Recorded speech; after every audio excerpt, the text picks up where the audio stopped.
Hello and welcome, my name is Adam Thomas from balancingtouch.ca, and today we're going to talk about technique.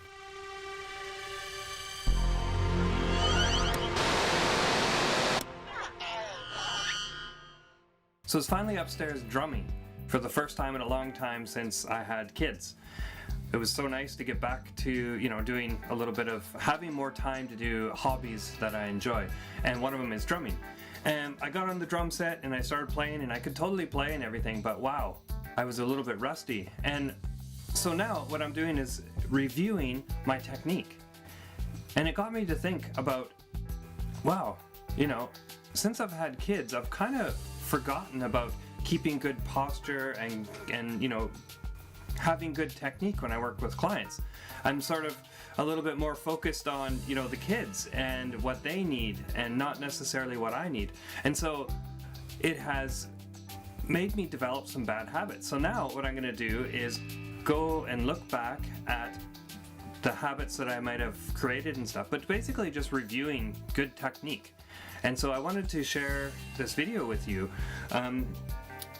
on some of the concepts that that really have worked well for me in developing good technique and having good posture and things like that while I'm working with clients. The most important thing is posture.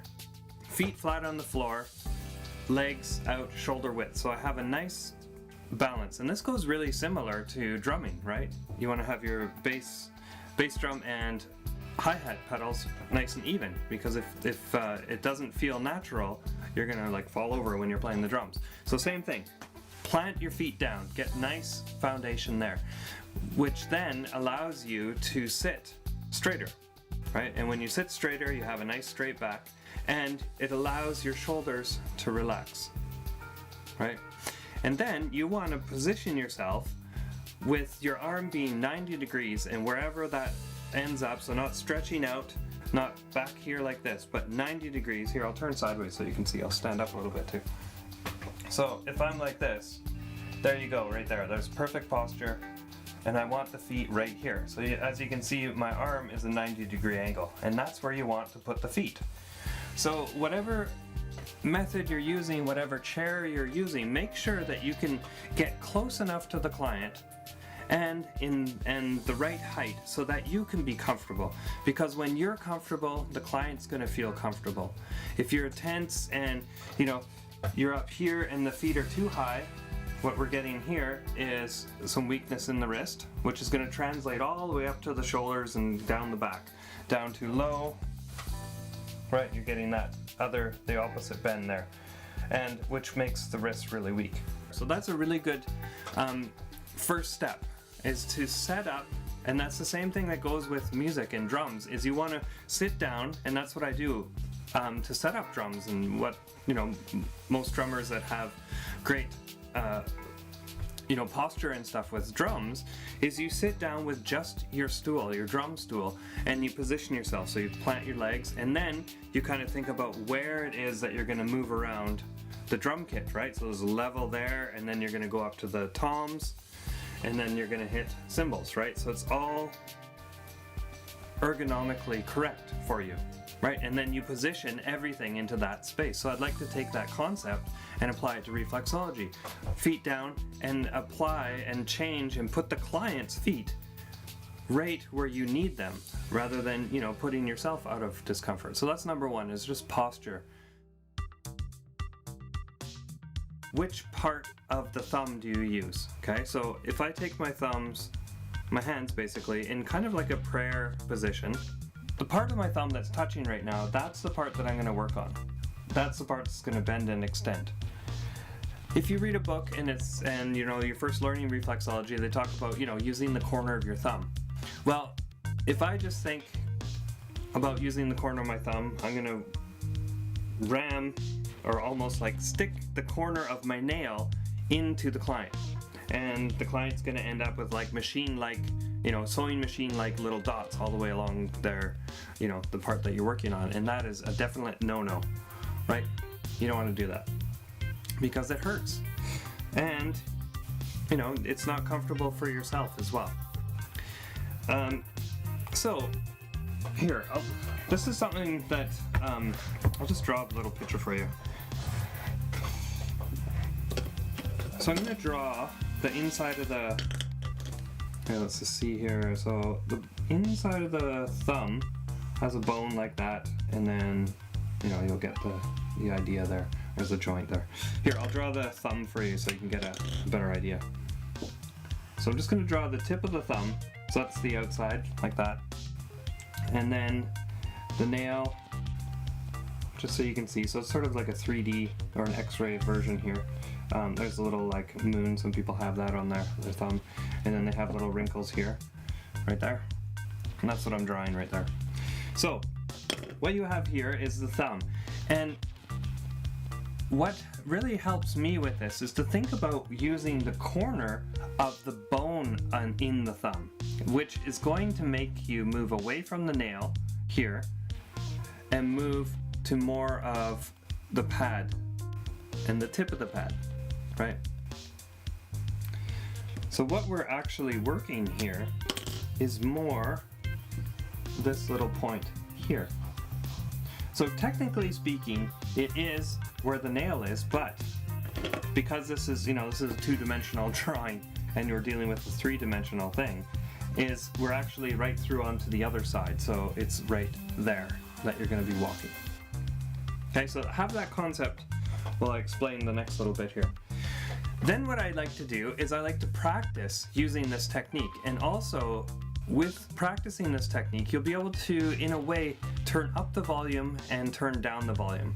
And what I mean by volume is your pressure. So here's what I mean.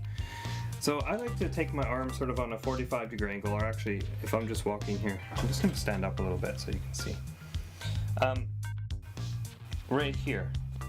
And I'm going to walk along between the valley of the 5th and 4th finger here.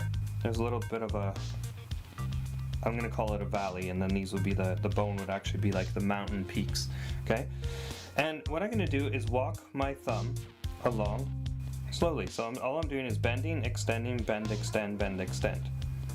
And what I'm doing right now is I'm just walking flat. Okay, flat meaning I'm not like this or not like this. I'm just like right flat walking like this. And what you're going to feel when you do this is not a lot of like pointed pressure. So what I like to do is take this and just kind of push on a 45-degree angle now. So now you're getting that part that we were talking about on your bone, and it's pushing into the pinky side right now. The pinky into the pinky, from the valley into the pinky's side of the mountain there. And you're walking up as you do that, right? And you can even turn it up, and this is what I mean by the volume, so you're turning it up so you can go a little bit sharper. And when you walk this time, you're going to notice that it's sharper pain. Well, not pain, but it's a sharper, pointed, more focused action. Right? And so you can go from here, so step 1, see what that feels like. Step 2, turn 45. Step 3, really turn on an angle. And you'll find that just by adjusting, you can get so many different ways of working. Another key here is to work your thumb behind your finger. So I'm going to bring music back into it again. It's sort of funny how it seems to be lining up with the music analogy here. Bass players, guitar players, anything like that.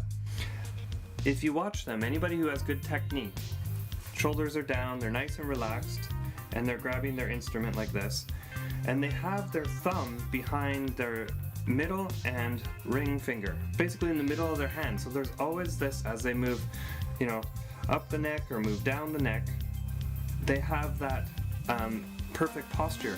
And what that's doing is it's keeping the wrist nice and straight. Where some people play and they're like this, and see how the thumb's way off to the side? Again, that's putting more, it's making your hand weaker because there's nothing, no support there, and they use maybe the this part of their thumb to hold the guitar, but it's really not allowing for that support. So same concept here. When you're walking, you don't want to be ahead, you don't want to be walking and then be way ahead like this here, where your fingers are back here and your thumb's here, because that's allowing more weakness in your hand, which is going to translate to your shoulders. You're going to have to be pushing harder to get the kind of pressure that you're wanting.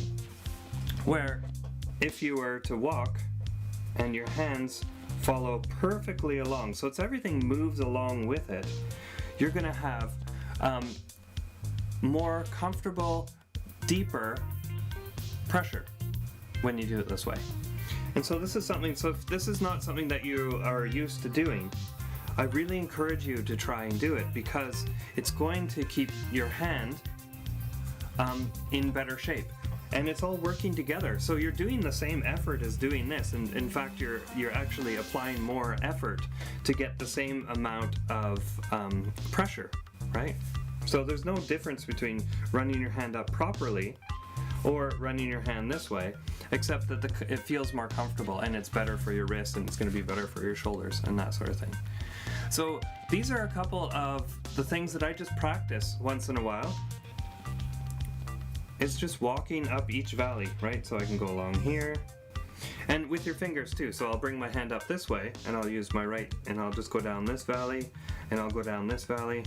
And the cool thing about it is you're actually working a bit of your back muscles and things like that. So it's benefiting you in two ways, and you know, we're getting double bang for your buck when you're doing this, right? So these are a couple of concepts to. It's really, maybe I'm making this video as a reminder for myself, but you know, I just wanted to share it with you. That posture is really important. And if you want to have a career for a long time doing reflexology, these little simple things to think about: posture, having your feet flat on the floor, having your shoulders down, arms out, adapting the client to yourself, having a 90-degree angle there, and then working your hand so that it doesn't run ahead, right? Working your thumb so it doesn't run ahead of your fingers. Just those simple concepts are going to improve your overall session in reflexology, and it's of course going to allow you to be more comfortable as you perform reflexology year after year after year, right? So anyway, I wanted to share this with you, and I hope it helps. If you have any techniques that you'd like to, share or have me make a video about, just let me know about it. And hopefully I will talk to you later. Take care.